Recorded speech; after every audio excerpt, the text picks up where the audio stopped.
All right. There was a rich boy from Nottingham who tried to cross the river. Oh, what a dope! He tripped on a rope. Now look at him shiver. All right. So you might recognize that piece from an older movie, Robin Hood, with Kevin Costner and Morgan Freeman. And Kevin Costner, Robin Hood, trips on a rope that was intentionally placed in the Sherwood Forest. And Will Scarlet is singing this song in mockery of Robin Hood, who tripped in this river. So we're going to actually add some accompaniment, some just basic chords. We're not doing anything terribly fancy with the left hand, but you're going to hear how we use the tonic, the subdominant, and the dominant primarily, and we're going to use the two to fill in for our dominant at part of this. And I will indicate on your screen which chord we're going to, okay? And so at the end of the piece, you're going to hear something different, which we're not going to discuss today, but it's going to be kind of a transition, because ultimately in a later video, when we start talking about minor keys and using the same structure to add really some cool things to a melody that you've already played, we're going to be using that to help us change keys.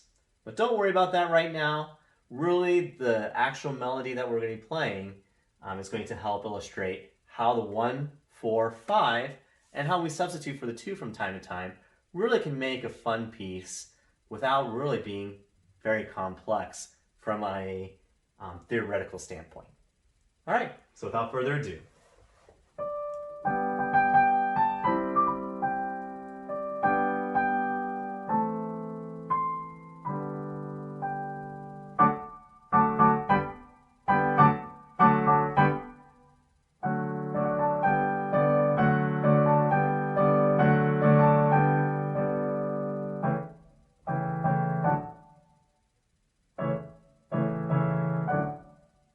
Let's play it again.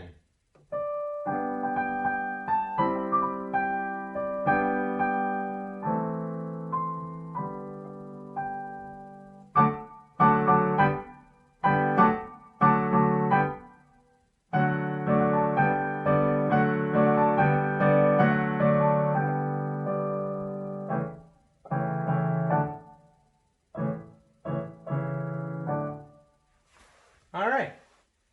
I hope you've enjoyed that quick demonstration of how we've used the 1, 4, 5, or the tonic, subdominant, and dominant primarily in a piece, and then we threw in the 2 chord, which was a substitution for the dominant, to give it a little bit more flavor and not sound as boring.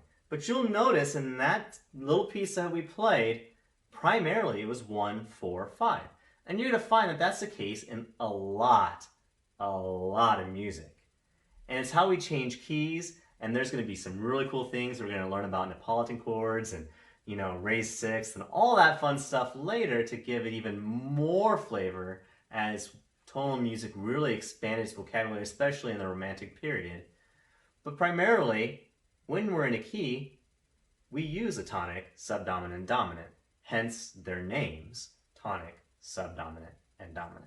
I hope you enjoyed that. The next part, we're going to learn about cadences when we want to actually finish a thought or finish a phrase. I'll see you there.